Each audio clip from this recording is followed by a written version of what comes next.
நான் போய் பெல் அடிச்சப்போ கதவை திறந்தது மாரி செல்வராஜா. அப்ப சினிமாக்கு எனக்கு கதவை திறந்தது மாரி செல்வராஜா அப்படின்னா பசுபதி சார் ரொம்ப ஸ்ட்ராங்கா வந்து சப்போர்ட் பண்ணார். இன்ஃபேக்ட் கேரவானுக்கு வந்து எல்லாரும் என்னை பார்த்துக்கிட்டே இருந்தாங்க. எனக்காக ஸ்பெஷலா சூப்பு அதெல்லாம் சமைச்சு எனக்கு கொடுக்கறது. அவர்கிட்ட ரொம்ப வீக்கா இருந்தேன் நான். அப்படிதான் போய் அதை பண்ணேன் நான். பொத்துலாம் விழாதீங்க, இல்லை நீங்க கேட்டாலும் விழ முடியாது. ப்ரொஃபஸர் ஓ டீச்சர் இருந்து ப்ரொஃபஸருக்கு உங்களுக்கு ப்ரொமோஷன் கிடைச்சிருக்காங்கிற மாதிரி ஆயிடும். சரிக்கான்னு சொல்லிட்டா போல. ராம் எனக்கு போனை போட்டு என்ன பண்ண மாட்டேன்னு சொன்னீங்களா? நடிப்புங்கிறது நடிப்பு தான், அது வாழ்றது அதெல்லாம் இல்ல. அதுக்காக போய் சாவலாம் முடியாது. நான் எப்பவுமே உங்களுக்கு பிடிச்சிச்சுன்னா அந்த டீமுக்கு ஃபோன் பண்ணி உங்களை பத்தி சொல்லியிருக்கேன். யாராவது உங்ககிட்ட சொல்லியிருக்காங்களா அப்படின்னு கேட்டாரு பைசன்ல. நான் அப்படியே அவரை பார்த்துட்டு இல்ல சார் சதிகாரனுங்க, நாங்க யாருமே இதை பிளான் பண்ணல. இத்தனை சூப்பர் சொல்லணும், இத்தனை சூப்பர் வரணும், அதெல்லாம் எதுவுமே கிடையாது. நடக்கிற அத்தனை பெண்களுக்கும் சேர்த்து கோவம் என் மைண்ட்ல வந்துச்சு எனக்கு. என்னை எந்த டைரக்டருமே ரெஸ்ட்ரிக்ட் பண்ணதே இல்லைங்க. கேமரா முன்னாடி போய் சான்ஸ் கேட்க கூடாதுன்னு முடிவு பண்ணி வச்சிருந்தேன் நான். ஓகே, அது ஆணவத்துல எடுக்கிற முடிவு கிடையாது. என்னோட சேஃப் அண்ட் செக்யூரிட்டிக்கும் நான் திட்டேன். யாருன்னு எனக்கு தெரியல, எனக்கே இந்த ஏன் கால் பண்றீங்க, எப்படி நம்பர் வந்தது? சீன் பேப்பர் கொடுத்து செல்லா மிஸ், நான் செல்லம்மாவா நடிக்கிறேன். அவரு தான் செல்லம்மாவா பண்ணாரு. ஓகே, அந்த ஆடிஷன் நம்ம வளர்ற ஸ்டேஜ்ல அப்படின்னு பேசிடுவாங்க. இங்க யாரையும் நான் அடிக்கலைங்கிறது நான் எல்லாரோட நல்ல நேரம் நினைக்கிறேன் நான். ஏன்னா அவ்வளோ பண்ணியிருக்காங்க. தங்கமயிலில் வெல்கம் 2026 கோல்டன் சேல் டிசம்பர் 24ஆம் தேதி வரை நீங்கள் வாங்கும் ஒவ்வொரு 4 கிராம் தங்கத்திற்கும் 2026 ரூபாய் தள்ளுபடி. லிசி ஆண்டனி மேம் வணக்கம். வணக்கம், எப்படி இருக்கிறீங்க? ரொம்ப ரொம்ப நல்லா இருக்கேன். ஓகே, குற்றம் புரிந்தவனுக்கு ஃபர்ஸ்ட் ஆஃப் ஆல் வாழ்த்துக்கள். பெரிய ரிசெப்ஷன் கிடைச்சிருக்கு. குற்றம் புரிந்தவன் பார்க்கும்போது பாஸ்கருக்கு மட்டும் இல்லை, எங்களுக்குள்ளே அந்த ஒரு கில்ட் இருந்துகிட்டே இருந்துச்சு.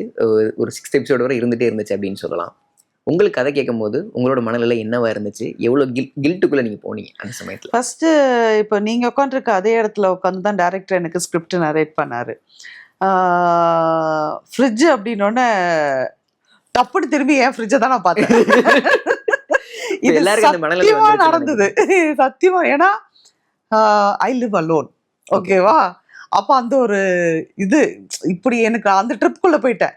இப்போ நான் இப்படி வந்து என் வீட்டில் நான் தனியாக இப்படி இருக்கும்போது இப்படி ஒரு விஷயம் வந்து என் வீட்டுக்குள்ளே இருக்குதுன்னா நான் என்ன ஆவேன் அப்படின்னா அப்படிதான் கேட்டேன். வாட் கதை கேட்க ஆரம்பிச்ச பொண்ணே போயிட்டேன் நான் அதுக்குள்ள. ஓகே, உங்களோட உணர்வு என்னவா இருந்துச்சு அப்போ? ஏன்னா சீரீஸ் பார்த்துட்டு இருக்கும்போது அவரோட எங்களுக்கு ரொம்ப கில்ட் ஆச்சு. ஐயோ இந்த மனுஷன் மாட்டிப்பாப்ல, இவ்வளோ நல்ல மனுஷன், ஆனால் இவருக்கு இப்படி ஒரு சுச்சுவேஷன் வந்துருச்சு அப்படின்ற மாதிரி எங்களுக்கு ஒரு கில்ட், ஒரு ப்ரெஷர் இருந்துகிட்டே இருந்துச்சு. இல்லை கதை கேட்கும்போது உங்களுக்கு எப்படி இருந்துச்சு? கதை கேட்கும்போது இருக்கிறத விட அப்போ வந்து ஒரு ஸ்கிரிப்ட், நமக்கு ஒரு இன்ட்ரெஸ்டிங்கான ஒரு ரோல் வந்துருச்சு, ப்ராஜெக்ட் வந்துருச்சு. இதை வந்து நம்ம இதுக்கு தான் வெயிட் பண்ணோம். இதுதான் உன்னோட மூமெண்ட், இங்கேருந்து உன்னோட பிரேக் த்ரூனா நீ எந்த அளவுக்கு பண்ணுவ அப்படிங்கிறது தான் என் கூட உள்ள இருந்த கான்வர்சேஷன். ஸோ அந்த அளவுக்கு இதை பண்ணிடணும் அப்படிங்கிறது இருந்துச்சு. நடிக்கும்போது பல இடத்துல எனக்கு எந்த அளவுக்கு வந்து அந்த அதை மறைச்சி வைக்கிற ப்ரெஷர் வந்து நான் ஃபீல் பண்ணேன்னா, நானே வந்து அவுட் ஆஃப் த இது போய் சொல்லிடுவேணும்னு இருந்தது எனக்கு. எஸ்தர் இங்கதான் இருக்கு. அந்த அளவுக்கு உங்களுக்கு டென்ஷன் கிரியேட் ஆயிருக்கலையா அந்த சிச்சுவேஷன்ல? It was nice. அந்த ஒரு ஜர்னி வேணும், அப்பதானே அதை கொண்டு வர முடியும். நான் எப்பவுமே சொல்லுவேன், நான் உணர்ந்து நடிக்கலைன்னா அந்த உணர்வு வந்து பார்க்குறவங்களுக்கு போய் சேரவே சேராது. ஜென்யூனா அழலைனா, நான் ஜென்யூனா சிரிக்கலைனா அந்த சீனை பார்க்குற ஆடியன்ஸ்க்கு கனெக்ட் ஆகாதுன்னு நான் ரொம்ப ஃபீல் பண்ணுவேன். இது என்னுடைய ஃபர்ஸ்ட் ப்ராஜெக்ட்லேருந்து நான் மைண்டில் வச்சிருக்க ஒரு விஷயம். ஸோ அதை நான் கன்வே பண்ணலைன்னா அது அத்தனை லேயர்ஸை தாண்டி அங்கே போய் சேராது. அது அப்போ எழுதுனருக்கு அது நான் செய்கிற ஒரு பெரிய துரோகம்னு நினைக்கிறேன் நான். பசுபதி சார் கூட இது 2வது படம் அப்படின்னு சொல்லலாம். பைசனுக்கு அப்புறம் குற்றம் புரிந்தவன். எஸ். ஓகே, என்னென்ன மாதிரியான ப்ராக்டிசஸ் நீங்கள் ஷேர் பண்ணிப்பீங்க ஆக்டிங்னு வரும்போது? இல்லை, அந்த மாதிரி அவர் ஒரு இன்ட்ராக்ஷனும் கிடையாது, ஒரு இன்டர்ஃபியரன்ஸும் கிடையாது. ஓகே, அவர் வந்து சராசரியா இப்போ நம்ம வெளியிலேருந்து இவ்வளோ வருஷம் நம்ம வந்து அவரை பிரமிச்சு பார்த்துருக்கோம் இல்லையா? அவரோட ஸ்பெஷாலிட்டியே வந்து அதை எங்கேயுமே எக்ஸிபிட் பண்ண மாட்டார். He prepares himself, he lets you prepare yourself. Okay, ஏதாச்சும் ஒன்று கிராக் பண்ணுறதுக்கு அப்படின்றது கூட ஹெல்ப் பண்ண மாட்டாரா? இல்லை, அது நம்ம சீக் பண்ண ஹெல்ப் பண்ணுவார். ஓகேவா, நம்ம சீக் பண்ண ஹெல்ப் பண்ணுவார். ஆனால் அவர் நான் பார்த்த வரைக்கும் நான் ஒரு சிலவங்களாம் இருக்காங்க,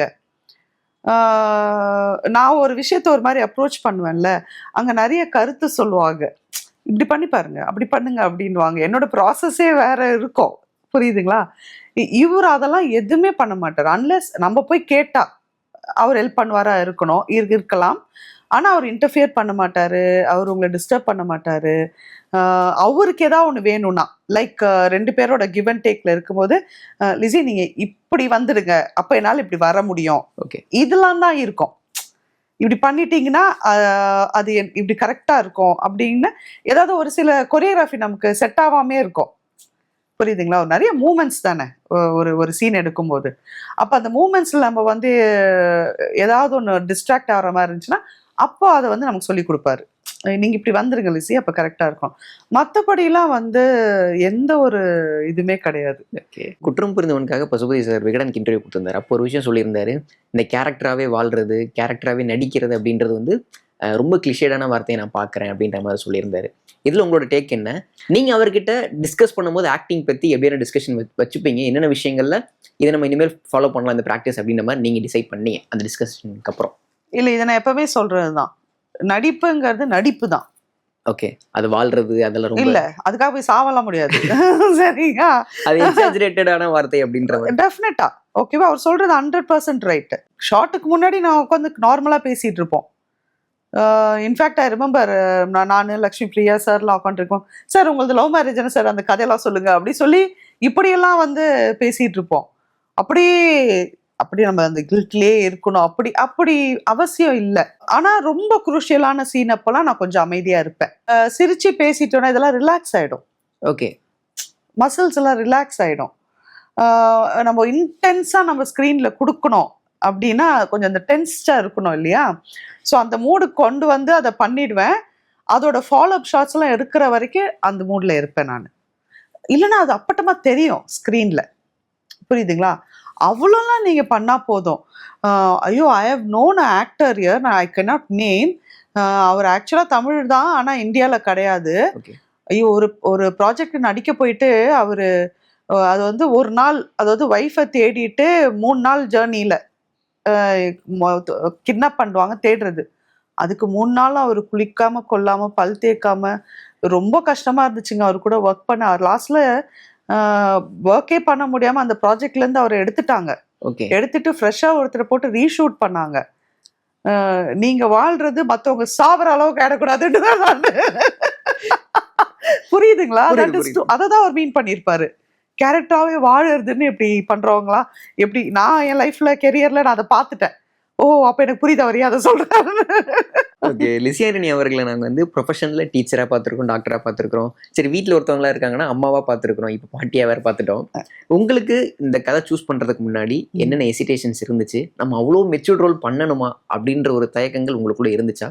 என்னென்ன ஆசிலேஷன்ஸ் இருந்துச்சு உங்களுக்குள்ள? ஒரு செகண்ட் கூட எனக்கு வேற ஆசிலேஷன் இல்லை, வேற தாட் இல்லை, வேற எதுவுமே இல்லை. The moment I heard this, எனக்கு ஃபோனில் வந்து சொன்னாங்க, இந்த மாதிரி சீரீஸை பசுபதி சார் தான் லீட் பண்ணுறாரு, அவருக்கு பேராக வந்து உங்கள்கிட்ட வந்து பேசணும், ஸ்கிரிப்ட் சொல்லணும், எப்போ ரெடியாக இருக்கீங்க? It was a Sunday, I was relaxing. எனக்கு கால் வந்துச்சு, இப்போ வர முடியுமா அப்படின்னு கேட்டேன். ஏன்னா அடுத்த நாள் ஷூட், எனக்கு வேற ஒரு ஷூட்டு. உடனே வரோம் மேம், 1/2 hour கொடுங்கன்னாங்க. வந்தாங்க, சொன்னாங்க, இம்மீடியட்டாக ஓகே சொன்னேன். ஒரு செல்ஃபி எடுத்து போஸ்ட் பண்ணேன் இன்ஸ்டாவில். அவ்வளோ சந்தோஷமா இருந்துச்சு எனக்கு. அதுக்கு இது எனக்கு வேணும் அப்படின்ட்டு. ஓகே, எந்த விஷயம் இப்படி சூஸ் பண்ண வச்சு உங்களை ஸ்ட்ராங்காக இதை நம்ம சூஸ் பண்ணி ஆகணும், இந்த கேரக்டரை நமக்கு ரொம்ப ஒரு 360 டிகிரியில் ஒரு பிரேக் கொடுக்கும் அப்படின்ற மாதிரி நீங்கள் யோசிச்சதுக்கான காரணம் என்ன?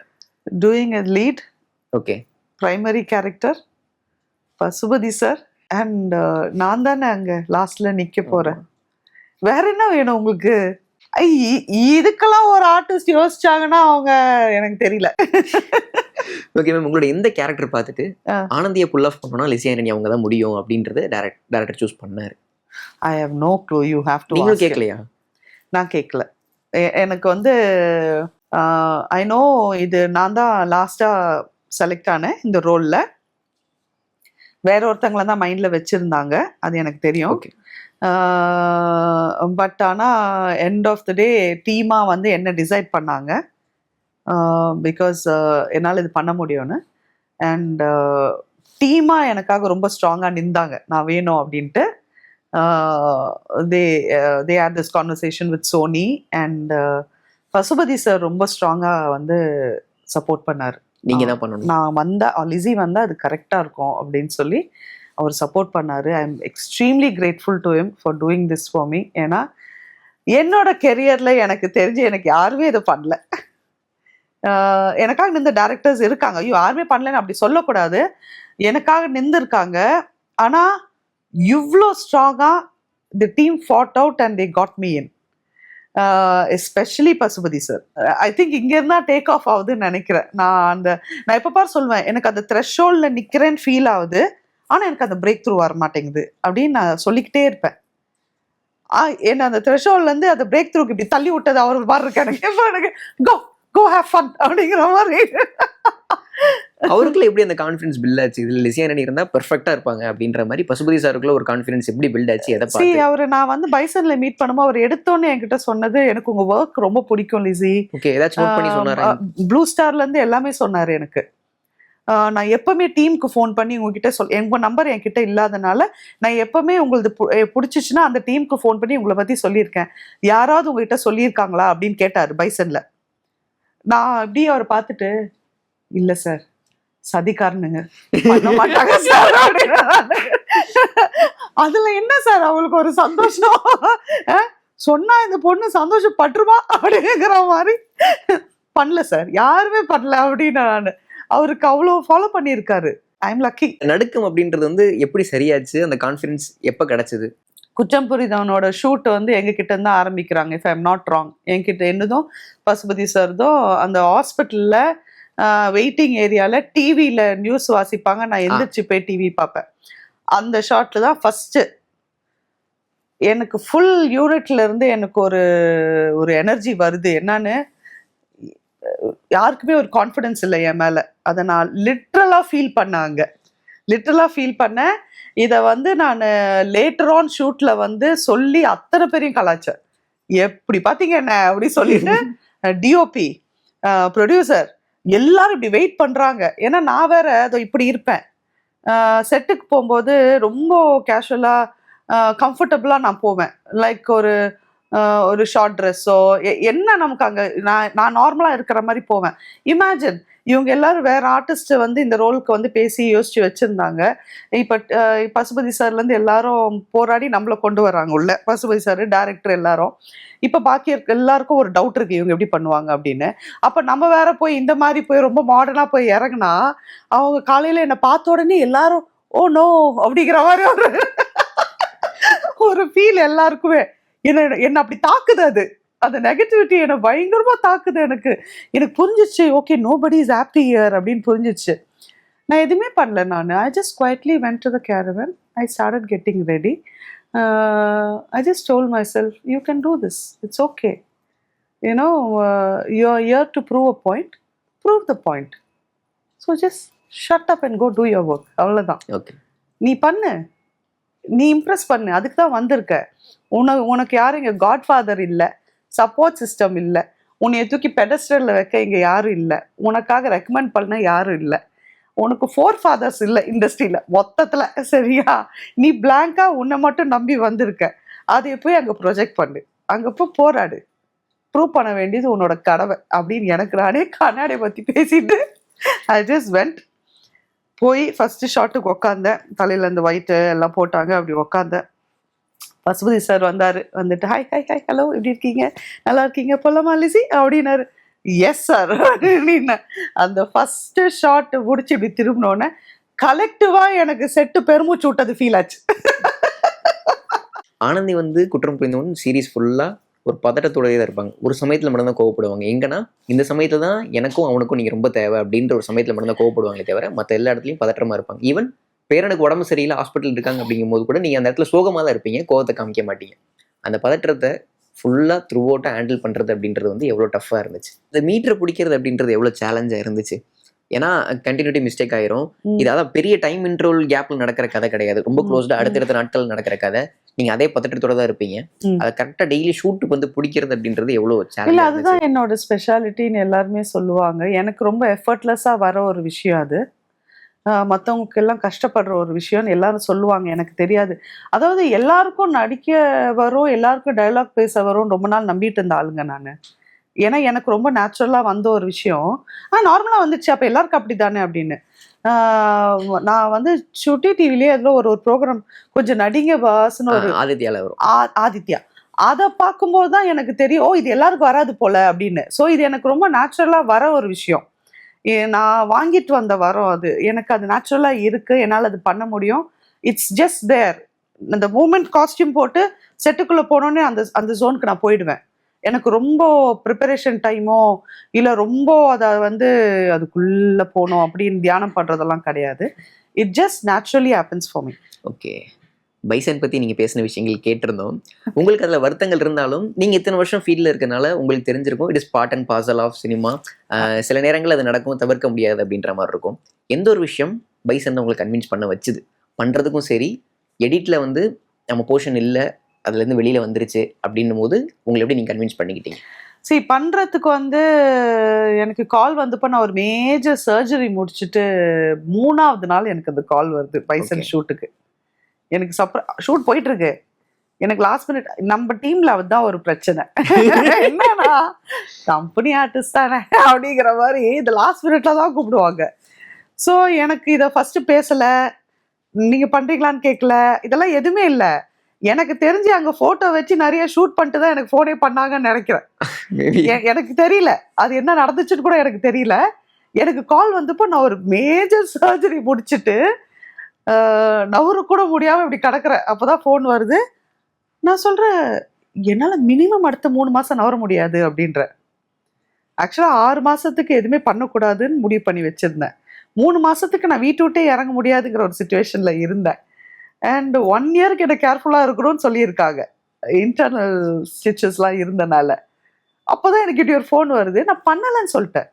சாரி, ஐ கான்ட் டூ, இந்த மாதிரி சர்ஜரி, இதுதான் சுச்சுவேஷனு, ஒன்றுமே பண்ண முடியாது சொல்லிட்டேன். ஸோ என் மைண்டில் அவங்க வேற ஆர்டிஸ்ட் வச்சு போயிடுவாங்கன்னு இருக்குல்ல, அப்படி நினச்சிட்டு இருக்கேன். எனக்கு தெரியாது அவங்க என் ஃபோட்டோ வச்சு அங்கே மேட்ச் பண்ணிட்டு இருக்காங்க. எனக்கு ஒரு 2 months கழிச்சு திரும்ப ஃபோன் வருது, மேம் இப்போ உங்களால் வர முடியுமா? நீங்க இன்னும் நான் தான் இருக்கேன் லிஸ்ட்ல அப்படின்ற. நான் ஆமா மேம் நீங்க தான் பண்ணும் இந்த ரோல் அப்படின்றாங்க. அப்போ நான் சொல்றேன், இந்த மாதிரி இருக்கு சுச்சுவேஷன், நான் ரொம்பலாம் எதுவும் பண்ண முடியாது. அதாவது நம்ம படங்கள்னா எனக்கு தெரியும் எப்படி இருக்கும்னு. உருளும் பெறலும் உருண்டு போடம் நிறைய போராட்டம் அதெல்லாம் இருக்கும் எனக்கு தெரியும். எனக்கு கதை தெரியாது, கேரக்டர் தெரியாது, எதுவுமே தெரியாது. ஆனால் ஸ்ட்ரெயிட்டாவே சொன்னேன், என்னால் அது எதுவுமே பண்ண முடியாதுமா, இப்போ அப்படிதான் இருக்கு. இல்லை சார் வந்து பார்த்துக்கலாம், உங்களால் முடிஞ்சது மட்டும் பண்ணுற மாதிரி பார்த்துக்கலாம்னு சொல்லிட்டாங்க. ஓகே அப்படி சொல்லி ரொம்ப முடியாம தான் போனேன். இன்ஃபேக்ட் கேரவானுக்கு வந்து எல்லாரும் என்னை பார்த்துக்கிட்டே இருந்தாங்க. எனக்காக ஸ்பெஷலாக சூப்பு அதெல்லாம் சமைச்சு எனக்கு கொடுக்கறது, அவட்ட ரொம்ப வீக்காக இருந்தேன் நான். அப்படி தான் போய் அதை பண்ணேன் நான். என்னால் என்ன பண்ண முடியுமோ ஆக்சுவலாக அங்கே வந்து அதை வச்சே அவர் ஷூட் பண்ணார். அவர் ஃபர்ஸ்டே கேட்டுக்கிட்டார், நீங்கள் சொல்லுங்க பொத்துலாம் விழாதீங்க. இல்லை நீங்கள் கேட்டாலும் விழ முடியாது, விருப்பப்பட்டாலும் விழ முடியாது, நான் அப்படி சரிஞ்சுதான் போக முடியும் கீழே அப்படின்னு சொல்லி அந்த மாதிரிலாம் தான் பண்ணது. ஸோ கன்வின்சிங் இல்லை, அவங்க ஃபர்ஸ்டே கன்வின்ஸ் பண்ணி அவங்க ஆல்ரெடி ஷூட் பண்ணிட்டாங்க. It was taken for granted that I will do. So அப்படி தான் போனேன். எடிட்டில் போனது எனக்கு படம் ரிலீஸ் வரைக்கும் எனக்கு தெரியாது. ஓகே, என்னை டப்க்கு கூப்பிடலன்னப்போ எனக்கு தெரிஞ்சிருச்சு நம்ம போர்ஷன் தூக்கிட்டாங்க அப்படின்னு எனக்கு தெரிஞ்சிச்சு. ஏன்னா டப்பிங்க்கு கூப்பிடல. ஆனால் எனக்கு வந்து எனக்கு இன்ஃபர்மேஷன் என்ன வந்துச்சுன்னா, இல்லை எல்லாமே மாண்டாஜஸாக இருக்குது அப்படின்னாங்க. சரி அப்போ எல்லாமே இருக்கும் போல, எல்லாமே இருந்தாலும் டப் பண்ணலையே அப்படின்னு எனக்கு ஒரு இது இருந்துச்சு. அப்புறம் முன்னாடி நாள் ஃபர்ஸ்ட் ஷோ போடுவாங்க இல்லையா, ரிலீஸ்க்கு முன்னாடி நாள், அப்போ எனக்கு அன்னைக்கு நைட்டு தான் தெரியும் மொத்தமாகவே எடுத்துட்டாங்க அப்படின்ட்டு. ஓ எனக்கு ரொம்ப இதுவாக இருந்துச்சு அண்ட் வருத்தமாக இருந்துச்சு. அது எல்லாருக்குமே இருக்கும். வருத்தப்படலைன்னா சம்திங் இஸ் ராங் வித் தெம்னு அர்த்தம். சரியா, உழைச்சவங்க எல்லாருக்குமே அது இருக்கும். எஸ்பெஷலி ஒரு படம் பேசப்படப்பட அது வந்து வின் ஆவ அது அந்த வருத்தம் இன்னும் நமக்கு ஜாஸ்தி ஆகும். அதையோ அதில் நம்ம இல்லையே, அதில் நம்ம அந்த பார்ட்டிசிபேஷன் இல்லாமல் போயிடுச்சேங்கிறது இன்னும் ஜாஸ்தி ஆகும். ஸோ ரொம்பவே இருந்துச்சு அது. ஓகே, எப்படி கன்வின்ஸ் பண்ணிட்டீங்க அதுக்கப்புறம் உங்களை? we don't have a choice. என்ன சாய்ஸ் இருக்கு இல்ல நமக்கு? சமாதானப்படுத்திக்கிறதுக்கு நமக்கு நம்மளே ஒரு ரீசன் சொல்லிப்போம் இல்லையா, அந்த ஒரு விஷயம். ஒண்ணும் இல்ல, அடுத்ததுல பாத்துக்கலாம், அவ்வளவுதான். நம்ம ஸ்டாண்டர்டா இதுதான், 15 வருஷமா அடுத்ததுல பாத்துக்கலாம். ஓகே அப்படின்ற ஒரு அடுத்ததுல பாத்துக்கலாம் தான். ஓகே, அந்த சைட்ல இருந்து யாரும் பேசினாங்களா அதுக்கப்புறம் நீங்க இந்த மாதிரியான சூழல்ல ஒரு டிப்ரெஷன்ல இருக்கிறீங்க அப்படின்ற போது? அவங்க யாருக்கும் தெரிய கூட தெரியாது. ஓகே, நான் ரொம்ப நார்மலா எல்லா ப்ரொமோஷனுக்கும் என்னை கூப்பிட்டாங்க, எல்லாத்துக்கும் நான் போனேன். நான் மாரி செல்வராஜ்கிட்ட கேட்க கூட இல்லை, அதை நான் அட்ரஸ் கூட பண்ணல. ஏன்னா அவங்களும் பண்ணல, நானும் பண்ணல, அவ்வளோதான்.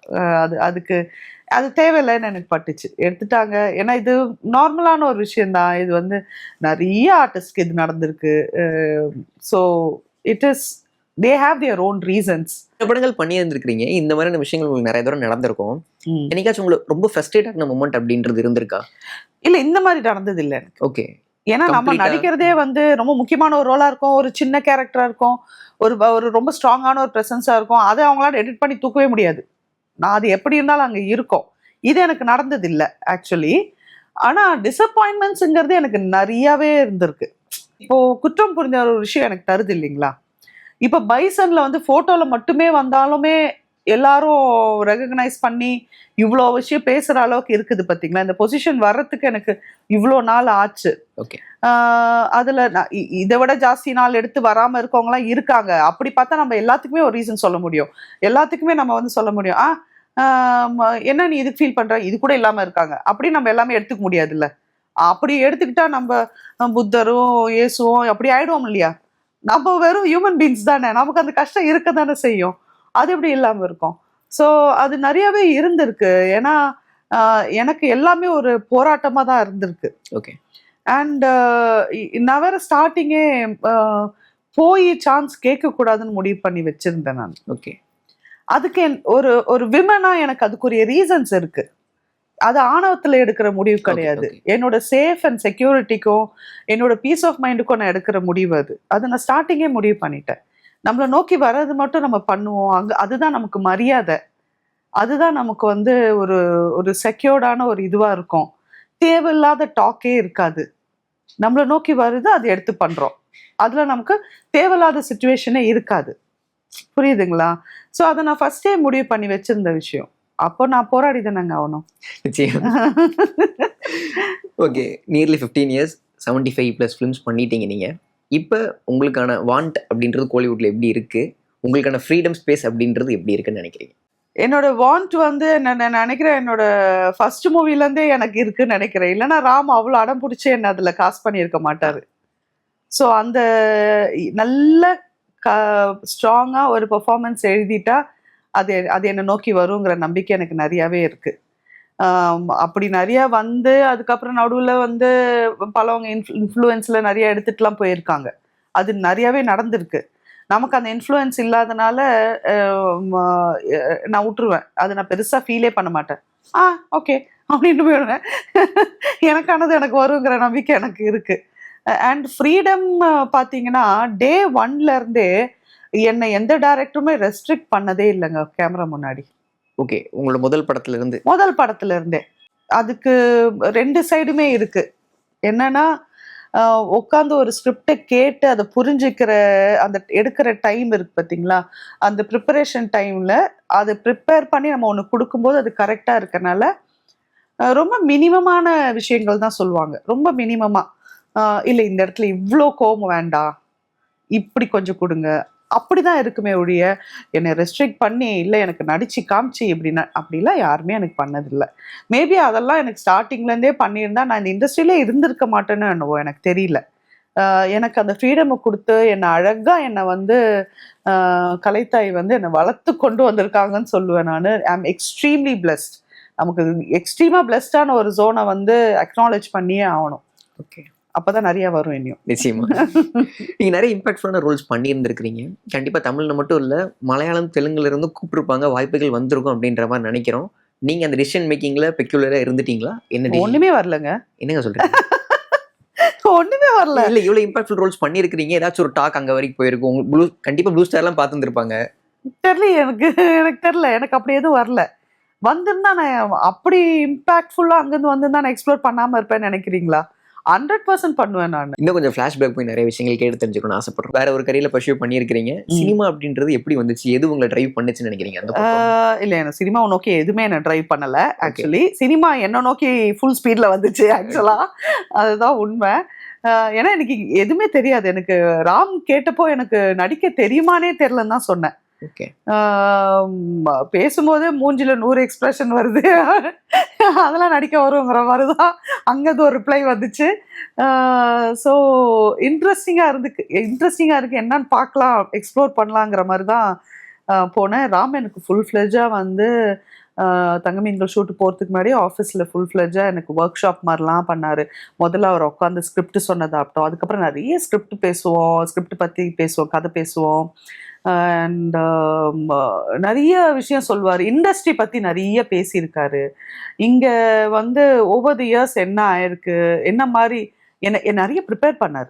ஓகே, அவர் பேசிக்காக பண்ண ரொம்ப முக்கியமான ஒரு விஷயம் வந்து சினிமா நடிகர்னா உங்களை வேற மாதிரி பார்ப்பாங்க. இப்போ உங்களை வேற மாதிரி பார்க்குறாங்கல்ல, இது அப்படியே மாறும். ஜென்ரலாகவே வந்து நடிகையா அப்படி சொல்லிட்டு ஒரு டேக் ஒன்று வரும், ஒரு ஸ்டிக்மா வந்து அசோசியேட் ஆகும். Be prepared for it.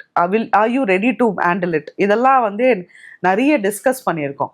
நான் ஜென்ரலாகவே நான் எப்படின்னா அந்த 4 பேர் சொல்லுவாங்க பார்த்தீங்களா, அவங்கள பற்றி கவலைப்படுற ஆள் கிடையாது. நான் வந்து என்னோட லைஃப் எப்படி போகணும், ஏன்னா நல்லா வளர்த்துருக்காங்க, நல்ல ஃபேமிலியிலேருந்து வரேன், எப்படி போகணும்னு சொல்லி கொடுத்துருக்காங்க. So I know what to do. பக்கத்து வீட்டுக்காரங்க என்ன நினைப்பாங்க, நான் வாழணும்னு அவசியம் கிடையாது. எனக்கே தெரியும் நான் என்ன பண்ணணும் பண்ணக்கூடாதுன்னு. அதில் வாழ்ந்தால் போதும்னு நினைக்கிற ஆள். ஸோ அந்த விஷயம் என்னை வந்து ட்ரபிள் பண்ணலை. I was sort of prepared for it. அது எனக்கு கண்டுக்கவும் இல்லை. ஆனால் இப்போ வரைக்கும் ஆன்லைனில் என்னை யாருமே நீங்கள் கமெண்ட் செஷன்லாம் போய் பார்த்தீங்கன்னா மரியாதை இல்லாமல் பேசுறதோ, அசிங்கமாக பேசுறதோ எதுவுமே நடந்தது இல்லைங்க. என்னை ரொம்ப மரியாதையாக பார்க்குறாங்க. கடவுள் அமைச்சு கொடுத்துட்டாரா என்னன்னு எனக்கு தெரியல. I don't know if you have noticed, nobody actually talks bad about me or anything. So ஆனால் ராம் என்னை ரொம்ப ப்ரிப்பேர் பண்ணார் இதுக்கெல்லாம். ஓகே, ரெடி ஆக்கி தான் என்னை ஆக்டர் ஆக்குனாரு. ஓகே, அவருடனான அறிமுகம் அப்படின்றது எப்படி நடந்துச்சு? ஏன்னா நீங்க நிறைய புக்ஸ் படிக்கிறீங்க, லிட்ரேச்சர் சைடு அப்படின்ற கனெக்ட் வழியா அறிமுகமான? இல்ல அந்த ரோலுக்கு என்ன அவங்க மேனேஜர் ஒருத்தர் பார்த்துட்டு, இந்த ஸ்டெல்லா மிஸ் ரோலுக்கு இவங்க கரெக்டா இருப்பாங்க, ஆனா அவங்க ஆக்ட்ரஸ் கிடையாது, நம்ம தான் அவங்கள கேட்கணும் அப்படின்ட்டு. இப்போ அஞ்சலியை ராம் சொல்லியிருக்காரு. அஞ்சலியை வந்து ஆர்டிஸ்ட் ஆக்குனதே ராம் அப்படிதான். ஒரு நாள் மேல இருந்து உட்காந்து அஞ்சலி ஏதோ அந்த சைக்கிள் எடுத்துட்டு நாடார் கடைக்கு ஏதோ போகும்போது அந்த பொண்ணு கரெக்டா இருக்கும் அப்படின்னு சொல்லி எகிரி குதிச்சு போய் பிடிச்சி அந்த பிள்ளைய பேசி பண்ணியிருக்காங்க. ஸோ ராம் அப்படிதான் ராம் என்னையும் டிஸ்கவர் பண்ணாரு. ஸோ பார்த்து அவர் என்னை கூப்பிட்ட போதெல்லாம் நான் திட்டேன். யாருன்னு எனக்கு தெரியல, எனக்கே ஏன் கால் பண்றீங்க, எப்படி நம்பர் வந்தது, அப்படி ரேண்டமா how can you call someone அப்படிங்கிற மாதிரி தான் இருந்தேன் நான். ஸோ ஒரு டஃப் டெசிஷன் தான். அவர் என்னை கன்வின்ஸ் பண்ணதாகட்டும், இந்த கால் எடுக்கிறதுக்கு, இதை ஃபுல் ஃப்ளெட்ஜாக எடுக்கிறதுலாம் வந்து ஒரு டஃப்பான ஒரு டெசிஷனாக தான் இருந்தது எனக்கு. But I am glad I did that. என்ன சொல்லி கன்வின்ஸ் பண்ணாரு மேம் உங்களுக்கு? நீங்க ஒரு வேற இல்ல, அவர் என்னை கூப்பிட்டு நான் ஆஃபீஸ்க்கு வந்து நான் போய் பார்த்தப்போ அவர் வந்து சரி வாங்க சும்மா ஒரு ஆடிஷன் பண்ணுவோம் அப்படின்னு சீன் பேப்பர் கொடுத்து, நீங்க மிஸ் ஸ்டெல்லா மிஸ், நான் செல்லம்மாவா நடிக்கிறேன்.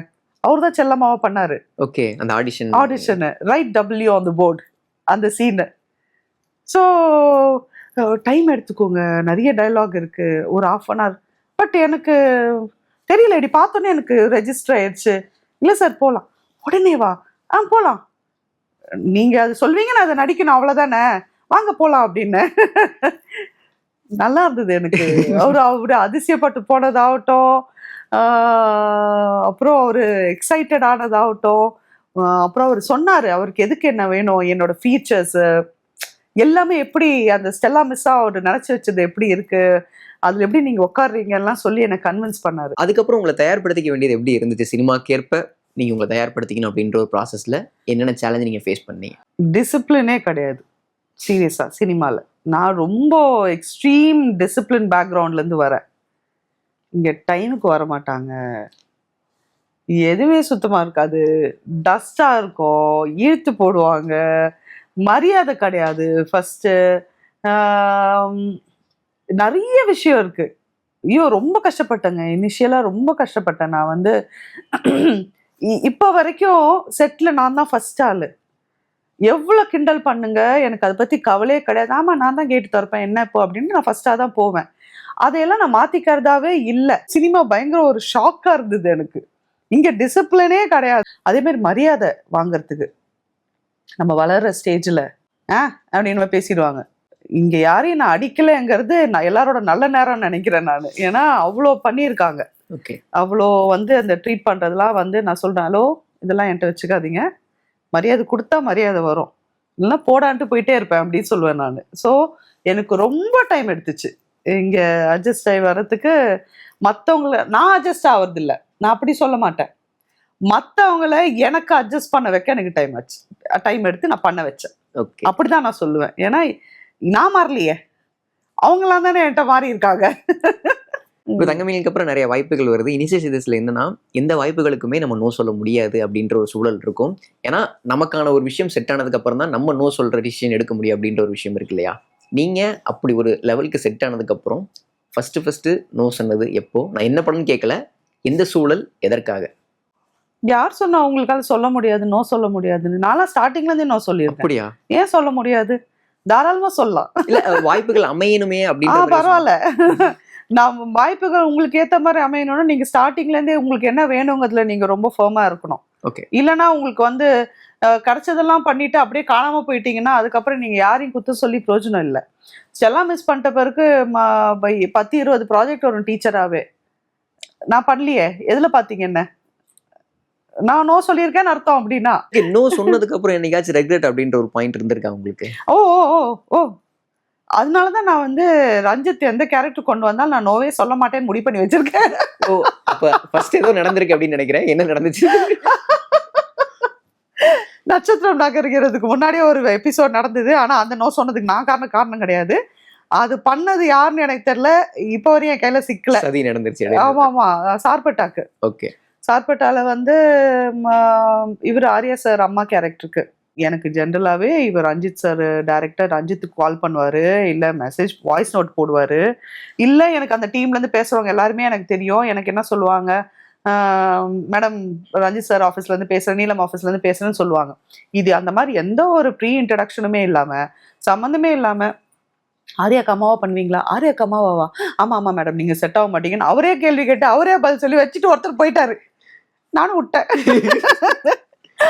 அப்புறம் பார்த்தா இந்த படத்துக்கு இந்த ரோலுக்கு பயங்கரமா டெரிபிள் வாஸ் அப்செட். அடுத்தது நட்சத்திரம் நகர்கிறதுல நம்ம கீதாக்கா பண்ண ரோல், கீதா கைலாசம் பண்ண ரோல், அதுக்கு நான் தான் வேணும்னு கிட்டத்தட்ட ஒரு 3-4 நாளா மெசேஜஸ்ல கான்வர்சேஷன் போகுது எனக்கும் ரஞ்சித் சாருக்கும். இல்லை நீ பண்ணு, இல்லை நான் பண்ண மாட்டேன், இல்லை லிசி சூப்பராக லிசி அப்படின்ட்டு. அப்போ நான் சொல்கிறேன், அப்போ நான் நல்லா ஒல்லியாக வேற ஆயிருந்தேன் அப்போதான். ஏன் போதாத நேரம் அப்போ போய் எதுக்கு நான் ஒல்லியாகணுங்கிற மாதிரி, சும்மாவே இந்த உடம்பு நம்ம சொல்கிறத கேட்காது, தேவையில்லாத டைமில் தான் கேட்குங்கிற மாதிரி அப்போ தான் ஒல்லியானேன். நான் சொல்கிறேன், நான் ஃபோட்டோ எடுத்து அனுப்பிச்சு சொல்கிறேன், பாருங்க நான் இப்போ இப்படி இருக்கேன், கலைக்கு எப்படி நான் அம்மாவை பண்ண முடியும், செட்டே ஆகாதே அப்படின்ற. இல்லை நான் பார்த்துக்கிறேன்றாரு. அந்த நம்பிக்கை நான் வச்சுருந்துருக்கணும்ல, அவருக்கு தெரியும் அவர் என்ன கேட்குறாரு, அவர் பார்த்துப்பாரு நான் நினச்சிருக்கணும்ல. எனக்கு கேட்கல. சரி ஓகே நீ வா வேற கேரக்டர் பண்ணு அப்படின்னு சொல்லிட்டு தான் அதை அவங்களுக்கு கொடுத்தாங்க. அப்புறம் எனக்கு அப்புறம் கஷ்டம்னு சொல்ல மாட்டேன், I will not say that. அவங்க சூப்பராக பண்ணாங்க. கீதா மேம் எக்ஸ்ட்ராடனரியாக பண்ணாங்க கீதாக்கா அந்த ரோலு.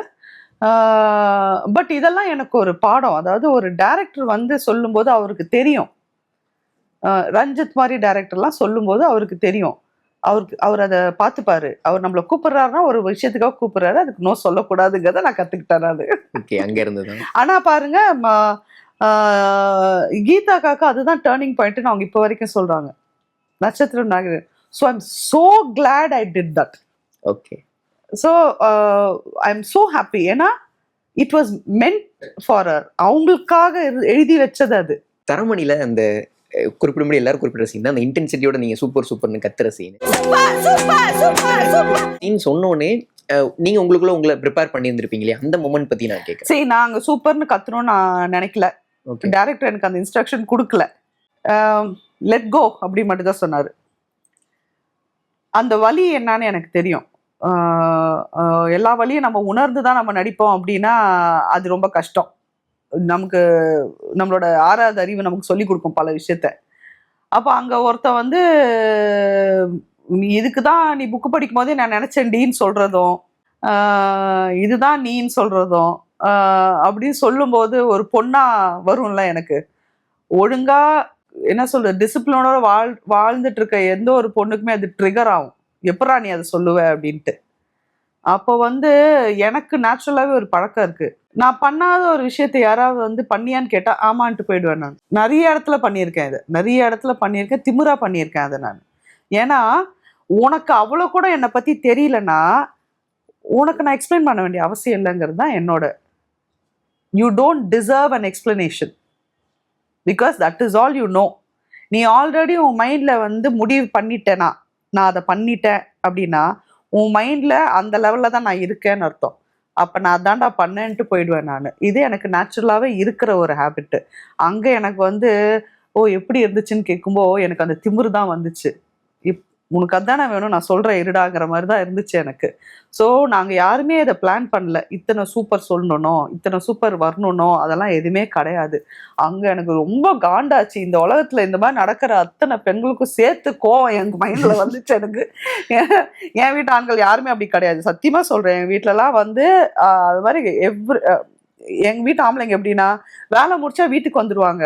ஞாயிற்றுக்கிழமைனா ஃபேமிலியோட என்ன பண்ணணும்னு தான் யோசிப்பாங்க. இதை மீறி ஏதோ அப்படி இப்படி போனதோ எங்கள் வீட்டில் இது இந்த கதையே கிடையாது, எதையுமே பார்த்தது இல்லை. ஆனால் அக்கம் பக்கத்தில் நிறைய பார்த்துருக்கேன் நான். எனக்கு தோணும் எப்படி இவங்க இருக்காங்க, அந்த இறுக்கமான ஒரு இதில் எப்படி இருக்காங்கன்னு. அது இந்த கோவத்தெல்லாம் தான் அங்கே காமிச்சேன் நான். சொல்லும் போது கோவம் வருது எனக்கு. பட் அந்த கேரக்டர் ஆடியன்ஸால் எப்படி ரிசீவ் பண்ணப்பட்டுச்சுன்னு நினைக்கிறீங்க தியேட்டர்ஸ்ல? நான் பார்த்த ஷோல ஒரு பின் ட்ராப் சைலன்ஸ் வந்துச்சு. ஓகே. ஏன்னா அந்த படம் நெடுக்க ராம் வந்து ரன்னிங் கமெண்ட்ரி மாதிரி பேசிட்டே இருப்பார், நீங்க வாய்ஸ் ஓவர் கொடுத்துட்டே இருப்பார். ஸோ ஒரு கலகலப்பு இருந்துட்டே இருந்துச்சு தியேட்டர்ல. அவரு பேச பேச தியேட்டர்ல எல்லாரும் ரன்னிங் கமெண்ட்ரி மாதிரி கொடுக்க ஆரம்பிச்சாங்க. ஒரு டிஸ்ட்ராக்ஷனாகவே இருந்துச்சு. ஆக்சுவலி ஸ்பீக்கிங் தியேட்டர்ல நீங்க பார்த்தீங்களா தெரியல, இது நடந்துச்சு. எனக்கு வந்து இப்போ என் சீன் நெருங்க நெருங்க எனக்கு டென்ஷன் ஆகுது. ஆடியன்ஸாக நான் உட்காந்துட்டு இருக்கும்போது ஐயோ அமைதியாக பாருங்க என் சீன் வருது அமைதியாக, அப்படி ஒன்று இருந்துச்சு. என் சீனோட அந்த ஓப்பனிங் ஷாட் இருக்குல்ல, அவர் வந்து ஃபோனில் ஒரு மாதிரி பேசுவார், நான் தூங்குறேன்னு நினச்சிட்டு. அப்போ ராம் எனக்கு ஒரு டைட் க்ளோஸ் போவார், இப்படி கண்ணு இப்படி திறப்பேன் நான். அப்போ உடனே தியேட்டரில் எல்லாரும் கமெண்ட் பாஸ் பண்ண ஆரம்பித்தாங்க, சிரிக்க ஆரம்பித்தாங்க. அங்கேருந்து ஒரு ஒரு ஒரு பேக்ரவுண்ட் ஸ்கோரோட என் சீன் அப்படி ஆரம்பிச்சுது. கன் ஷாட் அப்போ வந்து பின் ட்ராப் சைலன்ஸ் இருந்துச்சு தியேட்டரில். ஆக்சுவலாக மாரி செல்வா சாரோட ஃபர்ஸ்ட் மீட் அப்படின்றது வந்து தங்க மீன்களை தான் நடந்திருக்கும். அவர் ஃபர்ஸ்ட் சந்திச்சது அப்படின்றது தங்க மீன்கள் செட்டில் தான். அப்போ அவர் மேலே இருந்த உங்கள் பார்வை எப்படி இருந்துச்சு? திரும்ப டேரக்டராக பார்க்கும்போது எப்படி இருந்துச்சு? செட்டில் இல்லை, வீட்டில் ராமோட ஆஃபீஸில். ஓகே. நான் இன்னும் ஒரு இன்டர்வியூவில் சொல்லியிருந்தேன், நான் போய் பெல் அடிச்சப்போ கதவை திறந்தது மாரி செல்வராஜா, அப்போ சினிமாவுக்கு எனக்கு கதவை திறந்தது மாரி செல்வராஜா அப்படின்னா. எனக்கு வந்து அவர் செல்வம் தான், தம்பி, அவருக்கு நான் அக்கா, அப்படிதான் இருந்தது பல வருஷம். அப்புறம் அவரோட வளர்ச்சி இருக்குல்ல, இது வந்து எங்களை மாதிரி நிறைய பேர் நம்பிக்கையை தருது. எல்லாருக்கும் அது வரணும், அந்த ஜேர்னியை பார்த்தவங்களுக்கு அத்தனை பேருக்குமே ஒரு நம்பிக்கையை தருது. நமக்கு ஒரு ஃபியூச்சர் இருக்கு, நமக்கும் அங்கே ஒரு இடம் இருக்கு, நமக்கும் அந்த ஒரு ஜோன் இருக்கு அப்படிங்கிற ஒரு ஒரு ஒரு நிம்மதியை தருது. என்ன கேட்டால் நான் இவ்வளோதான் சொல்லுவேன். செல்வம் பார்த்தா என்ன ஃபீல் ஆகுதுன்னா அதுதான் ஃபீல் ஆகுது. நீ ஃபோக்கஸ்டா இரு, நீ நியாயமா இரு, நீ ஆனஸ்டா ஒன்று பண்ணு, நீ அங்கே போவ, அது நடக்கும் அப்படிங்கிறது இருக்கு. ஓகே. நீங்க தம்பியா செல்வமா பார்த்த ஒரு நபர் உங்களுக்கு கொஞ்சம் வருஷம் கழிச்சு பெரியவர்கள் அதுல ஒரு சூப்பரான கேரக்டர் எடுத்துட்டு வர்றாரு. ஆனா டீச்சர் கேரக்டர் தான், பட் ஸ்டெல்லா மிஸ் அளவுக்கு ரொம்ப ரூடானவங்க கிடையாது அப்படின்னு சொல்லலாம். அந்த கேரக்டர் பத்தி அதை வந்து எனக்கு கொடுக்கணும்னு இன்சிஸ்ட் பண்ணது ராம். நீங்க பண்ணியே ஆகணும் அப்படின்னு சொல்லி நான் வந்து அந்த டீச்சரே மட்டும் பண்ண மாட்டேன்னு இருந்தப்போ இது வந்தப்போ ஆக்சுவலி ஃபர்ஸ்ட் நான் பண்ணலன்னு சொன்னேன். ஓகே. நான் செல்வம்கிட்ட சொன்னேன், நான் செல்வம்கிட்ட சொல்லிட்டு போனேன், செல்வம் டீச்சர் நீ இவங்க வந்தது அதை நான் போராடி நிப்பாட்டத்துக்கு எனக்கு இத்தனை நாள் ஆச்சு, இப்போ இது வந்துட்டு அப்புறம் ப்ரொஃபஸர் டீச்சர்லேருந்து ப்ரொஃபஸருக்கு உங்களுக்கு வந்து உங்களுக்கு ப்ரொமோஷன் கிடச்சிருக்காங்கிற மாதிரி ஆகிடும். சரிக்கான்னு சொல்லிட்டா போல. ராம் எனக்கு ஃபோனை போட்டு என்ன பண்ண மாட்டேன்னு சொன்னீங்களா, விளையாடுறீங்களா, நீங்கள் தான் பண்ணோம், தம்பி படம் பண்ணுறா, நீங்கள் தான் படம் பண்ணோம், நீங்கள் அந்த ரோல் பண்ணியே ஆகணும் அப்படின்னு சொல்லி அப்படிதான் போனேன். எனக்கு எதுவும் வித்தியாசம் தெரியல. ஏன்னா செட்டில் நம்ம அவ்வளோ வருஷம் ஜேர்னி இருக்கு, ஒர்க் பண்ணியிருக்கோம், படம் பண்ணுறாரு, நல்லா பண்ணணும் நல்லா வரணுங்கிற நிறைய விஷஸ் இருந்தது, சந்தோஷம் இருந்தது. ஓகே, நம்ம பார்த்த ஒரு புள்ள பெரிய ஆளாகிறாங்க அப்படிங்கிறது அது இருந்துச்சு. ஓகே, நீங்க என்னைக்காச்சும் ராம் சார்ட்ட கேட்டிருக்கீங்களா ஸ்டெல்லா மிஸ்க்கான பேர் காரணம் என்ன அப்படின்றதுக்காக? அவருக்கு என் பேர் பிடிக்கலன்னு நினைக்கிறேன், லிஸி. அவர் எனக்கு வேற ஒரு பேர் வைக்கணும்னு சொன்னார், சந்தனா அப்படின்னாரு. நான் சொன்னேன், சந்தனாலாம் நான் கிடையாது அப்படின்னேன். அதனால அவர் என்ன லிஸினே கூப்பிடல நினைக்கிறேன், எனக்கு தெரியல. அவர் ஃபர்ஸ்ட்ல இருந்தே ஸ்டெலாமஸ் ஸ்டெலாமஸ் ஸ்டெலாமஸ், செல்லமாவும் செல்லமான்னு தான் கூப்பிடுவாரு. அவர் அப்படிதான்.